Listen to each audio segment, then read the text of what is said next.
Duguan si Harold at napatakbo na lamang ng tamaan sa kanyang braso ng isang sibat mula sa mga tanod na umiikot sa buong barangay para hanapin ang salarin na nambibiktima tuwi sa sapit ang gabi. Kapitan, Kapitan Isagani, tinamaan ko ang aswang. Malapit na natin siyang mahuli. Tumakbo siya sa manggahan. Wika ng isang tanod na kasama ng unong barangay na si Isagani. Huwag, masyadong delikado kung susundan natin siya sa ganitong oras ng gabi. Masyadong madilim ang paligid. Hindi sapat ang dala nating mga gasera para makita natin ang buong paligid. Ang isa pa, hindi natin lubos alam kung ano ang kakayahan niya at baka may kasama pa siyang iba. Sayang, hindi ko man lang nakita ang mukha niya. Para kahit hindi natin siya mahuli, kung nakikilala na natin siya, madali na lang natin siyang mahuhuli at mapupuntahan. Paghihinayang ng tanod na nakatama kay Harold. Samantala nagising ng alanganing oras ng gabi ang magkapatid na sina Marlon at ni Risa. Mga anak ni Harold, hinahanap ang kanilang ama na bigla na lamang nawala sa kanilang tabi. Kuya, nasaan si tatay? Lagi na lang niya tayong iniiwan sa gabi. Sana hindi muna niya ginawa yun. Dahil bagong lipat lang tayo dito sa lugar na ito. Baka kung anong mangyari sa atin habang wala siya. Tanong ng bunsong anak na si Nerissa. Hindi ko rin alam ni Risa. Nagising na lang ako na wala siya sa tabi natin eh. Isipin mo na lang, naghahanap buhay si tatay para meron siyang mapakain sa atin. Kuya, gusto ko makita si tatay eh. Natatakot ako dito sa bagong bahay na nilipatan natin. Hanapin na lang natin kaya si tatay sa labas. Sigurado ka ba sa sinasabi mo? Dito pa nga lang sa loob ng bahay natatakot ka na. Paano pa pag nasa labas na tayo? Mas madilim at hindi natin alam kung ano ang meron doon. Huling sabi ni Marlon. Nagulat ang magkapatid nang biglang bumukas ang pinto at nakita nila ang sugatang ama na si Harold. Tay, ano po nangyari sa inyo? Yan na nga ba sinasabi ko eh. Bakit po kayo may sugat sa braso? Tay, kailangan magamot po natin ang sugat ninyo para matigil ang pagdurugo. Mga anak, huwag kayo masyadong mag-alala sa akin. Hindi naman ganoon kalaki ang sugat na aking nakuha eh. Kinabukasan araw ng kapistahan ng patron ni San Jose de Padua. Natigilan at natakot ang ibang bisita nang biglang dumating si Harold na balbas sarado na may suot na sombrero at may hawak pang bote ng alak. Dapat pinapalis na yung ganyang klaseng tao. Baka magsimula pa ng gulo dito. Marami pa naman ang mga tao. Ay naku, sang-ayon ako sa sinabi mo. Masama pang impluwensya sa mga batang nakakakita sa kanya. Sa totoo lang, nakakatakot at pati ako natatakot sa kanya. Baka nga, siya pa yung aswang na hinahanap kagabi. Palihim na pinagmamasdan ni Harold ang maraming bisitang nakikipiesta sa barangay Anahaw na matatagpuan sa bayan ng San Jose. Maliban sa piyesta ay dinarayo din ng mga turista ang lugar dahil sa kakaibang ganda ng dagat na mayroong puti at mga pinong buhangin. Walang kaalam-alam ang mga taong to na nasa delikado na ang kanilang buhay dahil kapag nagtago na ang araw, sigurado may maririnig na naman na sigaw na hindi malaman kung saan nagmula. Bulong ni Harold sa kanyang sarili. Oh Harold, nandito ka pala. Kung hindi ka pa pagtitinginan ng maraming tao, hindi pa kita mapapansin. Katunayan, kanina pa kita hinahanap eh. Nagbabakasakaling matagpuan kita dito. At buti nakita kita. Pero mukhang hindi maganda ang pagkakataon ngayon ah. Dahil may hawak ka na namang alak. Sino palang kasama mo? Maikling tanong ng nakakatandang kapatid ni Harold na si Elena. Nagulat naman ako sa'yo. Bigla-bigla ka na lang kasi sumusulpot ate. Medyo nakinom lang ako. Hindi naman ako lasing eh. Balita ko, nag-asawa ka na daw. Biruin mo kahit ganyan ang itsura mo. Laging lango sa alak eh, may pumatol pa sa'yo. Sabi ka naman magsalita. Kung humakin mo ko, parang hindi mo ko tinuturing na kapatid ah. Nilalambing ka lang?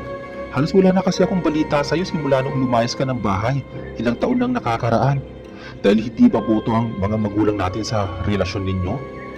Bakit nga pala hindi mo sinama ang asawa mo? E di sana, nakilala ko naman siya. Hindi naman talaga sumasama ang asawa ko sa mga ganitong okasyon. Masyado kasing mahihain yun eh. Bakit nga pala hinahanap mo ko? Naghahanap kasi ako ng bagong bahay na matitirhan. Patutulungan kita dyan kapatid. May alam akong pinapaupahan malapit sa bahay na tinutuluyan namin. Katunayan, iniwan ko nga ang mga anak ko doon. May anak ka na rin? Kailangan makilala ko ang mga pamangking ko. At para madaanan na rin natin yung sinasabi mong bahay na pwedeng lipatan. Malalaki na sila. Maganda nga yung sinasabi mo para makilala ka na rin nila. Maiba nga pala ako. Nabalitaan mo ba yung usap-usapan sa nangyari kagabi? Anong balita? Halos kakarating ko lang din eh. Kaya di ko alam kung anong balita ang tinutukoy mo. Alam ni Harold na ang tinutukoy ni Elena ay ang tungkol sa nangyari sa kanya. Pero mas ginusto niyang magkunwari para hindi siya paghinalaan. Muntik na daw mahuli ang aswang na nag-aasik sa tuwing pagsapit ng kadiliman. Alam mo te, ang tanda-tanda mo na, nagpapaniwala ka pa rin sa mga tungkol sa aswang na yan. Eh teka, paano mo mapapaliwanag yung mga bangkay na nakita sa daanan? Nawakwak ang mga tiyan, tapos tinanggalan pa ng laman loob. Ay, sa dami ng masasamang tao dito sa mundo, kahit ano kaya nilang gawin. Hindi natin alam kung ano ang motibo ng gumawa nun. Pwede kasing magnanakaw lang talaga. Tapos sinadya niyang kunin ang laman loob para mapunta ang atensyon sa kunwaring aswang. Habang nagsasalita si Harold, ay napansin ni Elena ang makapal na telang nakatali sa braso ng kapatida. Harold, bakit nakabalot yung braso mo? Sugat ba yan? Wala yan te, huwag mo nang pansinin. Malayo sa bituka yan. Te, maganda siguro kung kumain muna tayo. Medyo nagugutom na ako eh. At para malagyan na rin tumisik muna ako ng pagkain. Hindi lang puro alak. At para mapuntahan na rin natin yung bahay na sinasabi ko sa'yo. Sa pagtalikod ni Harold ay napansin ni Elena na parang umiiwas si Harold na pag-usapan ang sugat na nakuha nito.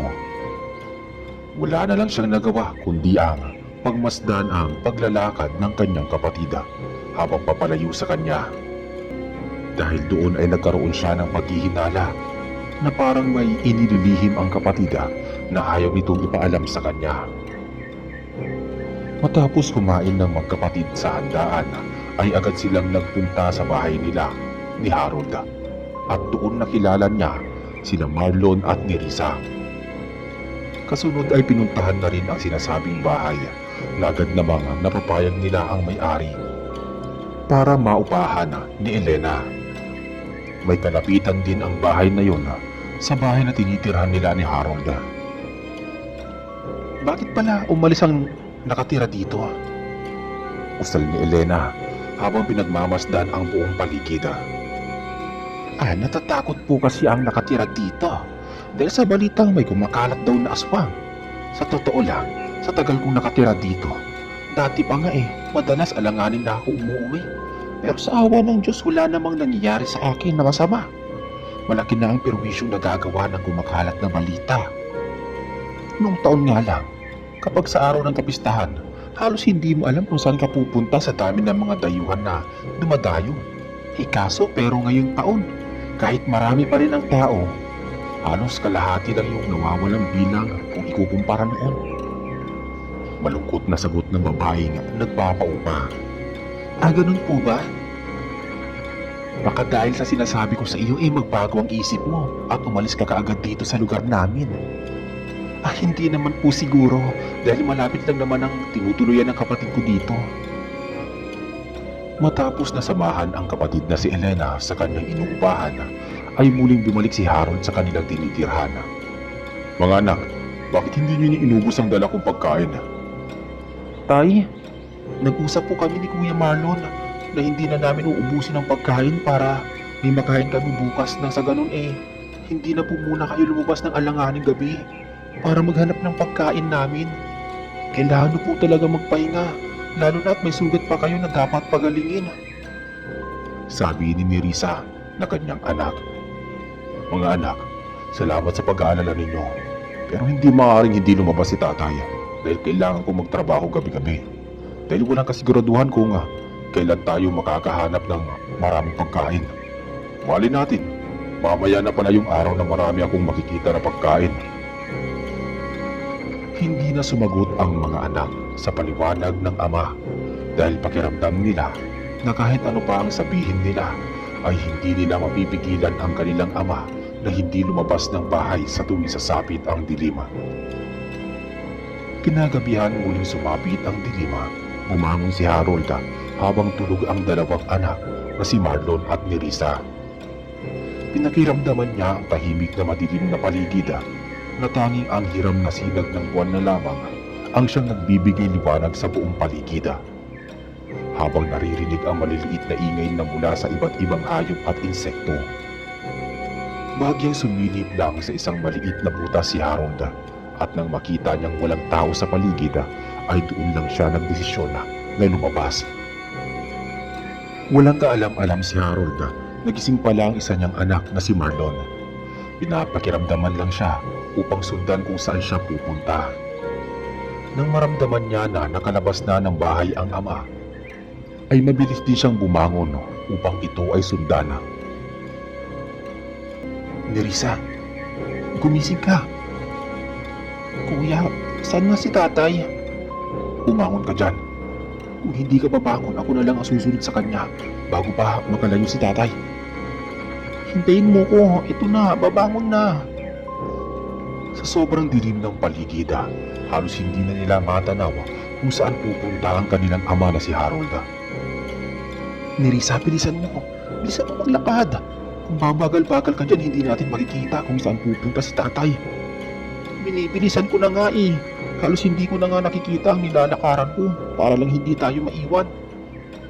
Sa hindi inaasahan, sa sobrang pagmamadali ni Nerissa ay natapilok nang makaapak siya ng bato. Aray ko! Aray! O anong nangyari sa'yo? Pag-aaralang tanong ni Marlon. Kuya, ang sakit ng paa ko. Teka, kaya mo pa bang maglakad? Kailangan na natin magmadali. Hindi ko makita si tatay kung saan dumaan eh. Gusto mo bang kargahin na lang kita para mas mabilis tayo? Bigyan mo naman ako ng kahit ilang minuto. Ipapahinga ko lang itong paa ko. Napansin ni Marlon na totoong nahihirapan ang kanyang kapatid kaya pinagbigyan niya ang kahilingan nito. Habang nagpapahinga sila ay naisip na lamang ni Marlon na magkwento upang malibang sila. Alam mo ba kapatid, kapag napapadaan ako sa bayan, marami akong naririnig na hindi magandang balita sa nangyari sa lugar na to. Kuya naman, huwag ka namang manakot, sumasakit na nga itong paa ko eh. Dahil sa pagkakatapilok. Tapos, ito ka dinadagdagan mo pa ang kaba ko. Samantala, narating at pumasok si Harold sa isang bahay kung saan nakatira ang isang babae na nagngangalang Grace. Mabuti naman at nakarating ka na. Bakit pa ang tagal mo dumating ngayon? Gutom na ako. Gusto ko nang makakain ng laman ng tao. Reklamo ng babaeng kausap ni Harold na si Grace. Ang aswang na pinag-uusapan ng mga tao na nambibiktima sa kalagitnaan ng gabi.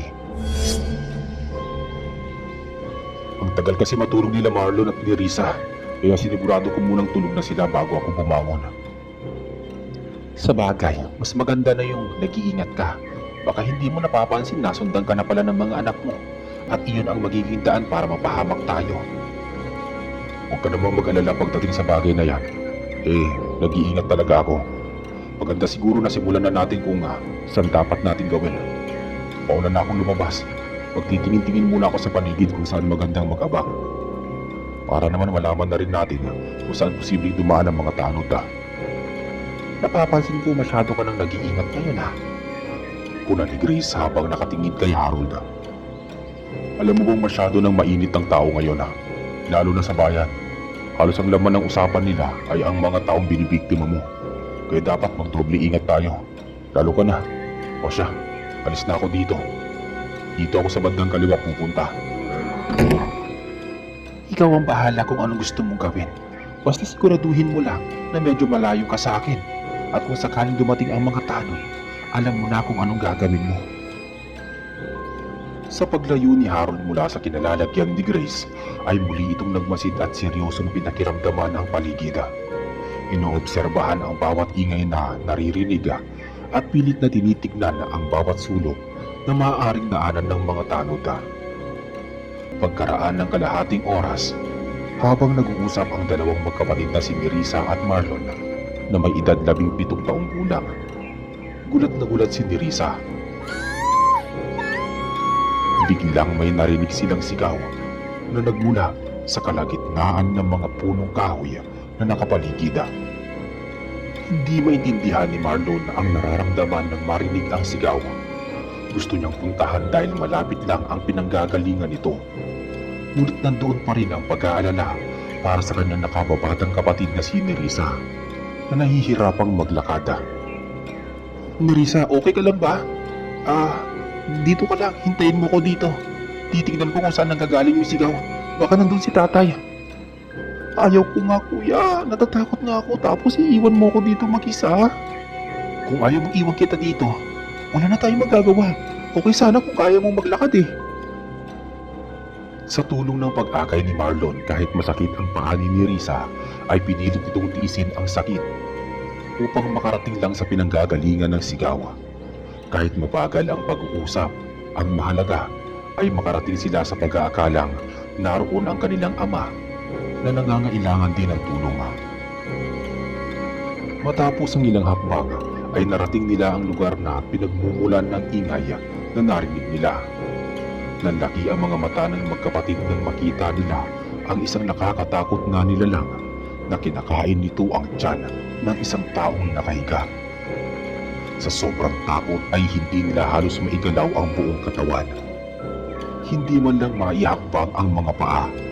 Lumakas ang kabog sa dibdib at halos hindi na maalis ang tingin sa nakita. Mabuti na lamang ay isang tao ang humila at nagtago sa magkapatid bago pa sila makita umapansin ng nakakatakot na aswang na abala at sarap na sarap sa ginagawa nitong pagkain ng mga laman loob ng isang tao. Tita Elena, mabuti dumating kayo. Anong ginagawa niyo dito? Alam niyo bang masyadong delikado sa lugar na ito? Kailangan makaalis na kayo at makabalik tayo kaagad sa bahay ninyo.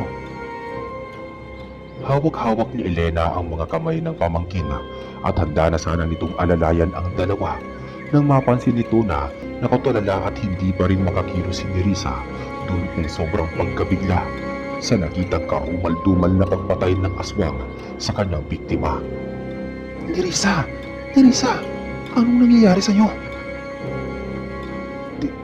Tita Elena, ano pong nangyayari sa akin? Mamaya ko na ikwento sa'yo kung ano ang nangyari. Ang importante, makalayo tayo dito sa lugar na to. Tahimik na bumalik ang tatlong magtiyahin. Sinunod nila si Marlon at Nerissa ang bawat sasabihin ng kanilang tiya Elena. Hanggang sa makauwi sila sa bahay. Sa pagkakataong to, ay naimasmasan si Nerissa sa pagkakatulala habang si Marlon ay hindi pa rin makapaniwala sa kanyang nasaksiyan. Maganda siguro kung dito muna kayo sa bahay ko. Mamaya ko na lang kayo ihahatid kapag maliwanag na at sumikat na ang araw para naman ligtas kayo. Ano ba talaga ang ginagawa ninyo doon? Tia Elena, gusto lang po namin sundan si tatay kung saan siya pupunta para kapag nakita namin siyang nahihirapan sa paghahanap ng makakain namin, tutulungan po namin siya. Kaya lang po, hindi namin siya nasundan dahil natapilog po ako sa daan. At nakita namin yung aswang. Utang po namin ang buhay namin sa inyo, tita. Baka po, pag hindi kayo dumating, baka po kami nang kasunod na patayin ng aswang na yun eh. Tatamaan talaga sa akin yung tatay ninyo. Kapag nakita ko siya, hindi siya marunong kung paano ingatan kayo. Alam naman niyang may mga balita sa bayan na may kumakalat na aswang dito. Pero patuloy pa rin siyang lumalabas kahit alanganin ng gabi. Mabuti na lamang, may narinig akong nag-uusap-usap doon. At doon ko kayo nakita na naglalakad. Kaya sinundan ko kayo. Paliwanag ni Elena. Ilang oras ang lumipas ay nagulat si Harold nang makita niyang mula sa loob ng bahay nila ang dalawa niyang anak. Agad itong lumabas at hinanap ang mga anak. kung saan-saan ito pumunta hanggang sa nakasalubong niya ang mga tanod at si Kapitan Isagani na nag-iikot. Magandang gabi sa iyo, Harold. Saan ka pupunta sa ganitong klaseng oras ng gabi? Hindi ka ba natatakot na maaari kang patayin ng aswang dito? Nagtataka at naghihinalang tanong ng punong barangay. Magandang gabi rin po sa inyo. Kayo po pala yan, Kapitan Isagani. Sa totoo po niyan natatakot nga po ako baka makasalubong ko ang sinasabi nilang aswang. Pero mas natatakot po ako na baka may mangyaring masama sa mga anak ko. Katunayan hinahanap ko ang mga anak ko na sina Marlon at Nerissa. Ganun ba? Sige, tutulungan ka na rin namin ang mag-anak. Gusto mo bang sumama na lang sa amin para kahit papaano ligtas ka na rin? Salamat po kung ganun, Kapitana. Mas maganda po siguro kung hindi na lang ako sasama sa inyo para mas marami ang naghahanap sa mga anak ko. Lumipas ang ilang oras at hindi nahanap ni Harold ang mga anak nito. Nang makitang maliwanag na, ay naisipang puntahan ni Harold si Grace para itanong kung may napansin pa siya sa mga anak niya. Bakit nandito ka? Masyado namang maaga ang pagpunta mo. Mamayang gabi na ulit tayo magkita. Pagtatakang tanong ni Grace. Hinahanap ko kasi sila Marlon at Nerissa. Pagbalik ko sa bahay parehong wala sila. Baka nakita mo sila. Pinagbibintangan mo ba ako na baka sila ang kinain ko? Kahit aswang ako, kahit papaano ay nakakakilala pa rin naman ako kung sino ang bibiktimahin ko. Kung hindi baka matagal na kitang pinatay. Kung ako sa'yo bumalik ka na ng bahay mo, baka nakabalik na sila dahil hinihintay lang nila na lumiwanag bago bumalik sa bahay nyo. Sabi ni Grace. Hindi sumagot o umimik si Harold at agad itong bumalik sa bahay nila. Nabawasan ang takot niya sa dibdib nang marinig niya mismo kay Grace na hindi niya nakita ang mga anak. Kampante naman si Harold na wala namang ibang pumapatay ng tao sa lugar nila maliban kay Grace. Ilang hakbang na lang at makakarating na siya sa kanyang bahay nang mapansin ni Harold na may tao sa loob ng bahay. Ngunit nagulat siya na imbis na ang makita niya ay sina Marlon at Nerissa ay nakakatanda ng kapatid ang naabutan niya. Oh, nagulat ka ba? Akala mo mga anak mo ang tao dito sa bahay niyo. Teka, bakit ikaw nandito? Nasaan ang mga anak ko? Pagtapat ka nga sa akin. Ano ba ang inililihim mo sa akin? Kaya ka ba lumaya sa bahay dahil may tinatago kang lihim sa amin? Nabigla si Harold sa sinabi ng kanyang kapatid na si Elena. Ano bang sinasabi mo, ate? Hindi kita maintindihan. Teka, ikaw ba ang aswang na pumapatay sa gabi? Natawa naman ako sa sinabi mo, te. Paano naman ako magiging aswang? Kung aswang ako, hindi sana. Aswang ka na rin dahil magkapatid tayo. Maliban lang kung isa sa atin ang ampon. Siguro naman iisa lang ang nanay at tatay natin. Kung hindi ikaw ang aswang, saan mo nakuha ang sugat mo sa braso? Natatandaan mo ba nung kumalat ang balita na nasugatan daw ng mga tanod ang aswang pero nakatakas? Kaya naisip ko ikaw yung nasaktan dahil sariwa-sariwa pa ang sugat mo. Sinabi ko naman sa'yo na huwag mo nang intindihin itong sugat ko kasi malit lang to. Totoo may sugat ako sa braso pero nakuha ko lang to nung umakyat ako sa isang puno at nahulog ako. Nagkataon naman nung binagsakan ko may matulis na bagay at yun ang tumama sa braso ko kaya ako nasugatan. Alam mo bang sinusundan ka kagabi ng mga anak mo? Kaya nga wala sila ngayon dito sa loob ng bahay niyo. At alam mo rin bang nakita nila ang isang aswang na kinakain ang laman loob ng tiyan ng tao? Habang nakahiga to? Ano? Saan ba ang mga anak ko, te? Kailangan ko sila makausap. Kailangan nila ako ngayon. Sigurado natatakot ang mga yun, lalo na si Nerissa. Harold, sa ngayon huwag ka munang magpakita sa mga anak mo. Hindi natin alam kung anong iniisip nila sa'yo. Baka iniisip nila na ikaw ang aswang. Dahil noong sinundan ka nila, aswang ang nakita nila. Hindi mo sila masisisi kung ganoon ang iisipin nila. Dahil kahit na ako, lubos na nakakakilala sa'yo napaisip na baka ikaw ang aswang. Ate, baka kung anong mangyari sa mga anak ko. Kaya nga nandito ako, tutulungan ko kayo. Sa ngayon nga, sa akin muna ang mga pamangkin ko habang inaayos mo ang sarili mo. Saka ka na magpakita sa amin kung kaya mo nang maging tapat sa amin. Pagkatapos magsalita ni Elena, ay agad itong lumabas sa bahay ng kapatida habang nananatiling nakatulala at malalim ang iniisip ni Harold. Pinag-uusapan ni Harold si Grace na huwag muna siyang magpapatay ng tao dahil masyado nang mainit sa mga taong bayan. Sinabi din ni Harold na hindi rin muna siya magpapakita kay Grace, kaya habang wala siya ay huwag muna siyang papatay ng tao dahil walang tutulong sa kanya na maghanap ng mabibiktima niya. Sumang-ayon naman si Grace sa sinabi ni Harold. 3 araw ang lumipas. Nanatiling hindi nagpakita si Harold sa mga anak niyang sina Marlon at Teresa dahil sa takot nito na baka matakot sa kanya at isumpa siya ng mga anak. Kampante naman si Harold na nasa ligtas ang kanyang mga anak sa piling ng kanyang kapatid na si Elena. Samantala, muling dumating ang kalaliman ng gabi. Hindi maintindihan ni Grace ang kanyang pakiramdam dahil kahit anong pilit niyang kumain ng totoong pagkain ay hindi tinatanggap ng kanyang sikmura. Isinusuka lang niya ang lahat ng kanyang kinakain. Sa hindi maintindihang pagkakataon ay hindi napigilan ni Grace ang pag-iibang anyo dahil sa sobrang kagutuman. Namula ang 2 mata ni Grace habang lumalabas na rin ang mga mahahaba niyang matutulis na buko. Nag-iba rin ang itsura ng mukha at buong katawan. At ang huli ay ang paglabas ng malapad na nakakatakot na pakpak. Ilang minutong lumipad ngunit walang nakita kahit isang tao na naglalakad sa lugar na kanyang pinuntahan. Hanggang sa maisipan nitong maghanap sa ibang lugar na hindi pa niya napupuntahan.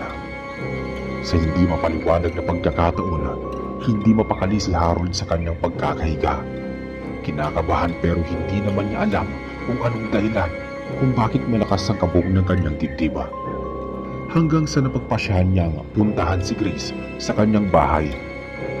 At laking gulat niya nang malaman niyang wala ito sa loob. Mas lalong lumakas ang kabog ng dibdib niya kaya agad itong tumakbo sa bahay ng kapatid niyang si Elena kung saan naroroon ang 2 niyang anak na sina Marlon at Nerissa. Samantala sa labas ng bahay ni Elena sa hindi inaasahan ay doon pa napadpad si Grace para maghanap ng kanyang bibiktimahin. Agad itong lumapag sa may bubungan at unti-unti nitong sinisira ang bubong na yari sa dahon ng nyog. Dahil sa sobrang kagutuman ay hindi nakilala ni Grace na ang mga batang gusto niyang biktimahin ay ang mga anak ni Harold. Ilang minuto lang ang kailangan ng aswang na si Grace para makapasok sa loob ng bahay. Nakita niya sina Marlon at Nerissa at parehong masarap ang tulog. Mabilis niya itong nilapitan at ilang segundo na lamang ay handa na nitong wakwakin ang tiyan ni Nerissa at mabuti na lamang ay nagising at natunugan ni Elena na may sumisira sa kanyang bubong. Nang makita ni Elena na nasa tabi ng kanyang pamangkin ng aswang ay agad niyang kinuha ang isang matatalas na kutsilyo at mabilis na sinaksak sa likod ang nilalang. Napasigaw ang aswang na si Grace dahilan para magising sina Marlon at Nerissa. Aswang! Aswang! Marlon, Nerissa, tumakbo na kayo sa kabilang kwarto. Bilisan ninyo! Sigaw ni Elena. Hindi na napansin ni Grace na sina Marlon at Nerissa tumakbo sa kabilang kwarto. Mabilis na sinunggaban ng aswang na si Grace si Elena. Pilit na lumalaban si Elena gamit ang hawak nitong kutsilyo. Sa tindi ng lakas na meron ng aswang, ay walang nagawa si Elena nang bumaon ang matatalas na kuko nito sa kanyang sikmura. Mabilis na tumaloy ang dugo na siyang naging dahilan para bawian ito ng buhay. Agad na nilantakan ni Grace ang laman loob ni Elena. Sa sobrang kagutuman ng aswang na si Grace, kahit naubos na ang laman loob ni Elena, ay patuloy pa rin itong naghahanap ng mabibiktima. Dahan-dahan itong naglakad patungo sa kinalalagyan nila Marlon at Nerissa. Kuya, anong nangyayari kay Tita Elena? Hindi ko naririnig ang boses niya. Hindi ko na rin alam kung anong nangyari kay Tita eh. Sundin na lang natin ang sinabi niya na huwag tayong lalabas sa kwartong to kung hindi natin siya naririnig na kumakatok.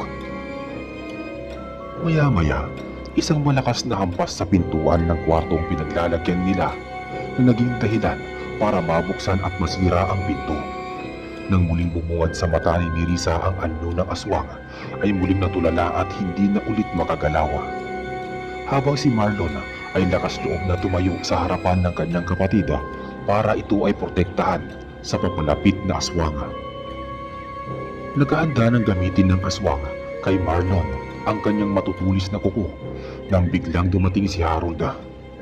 "Grace, itigil mo yan!" Nahinto ang aswang na si Grace nang marinig ang sigaw ni Harold. "Di ba nag-usap na tayo at pumayag ka na hindi ka muna papatay ng tao hanggat hindi ako nagpapakita ng bahay mo? Pero bakit mo ginagawa to? At sa mga anak ko pa? Nakalimutan mo na ba na mga anak mo rin sila?" Ano po sabi niyo, Tay?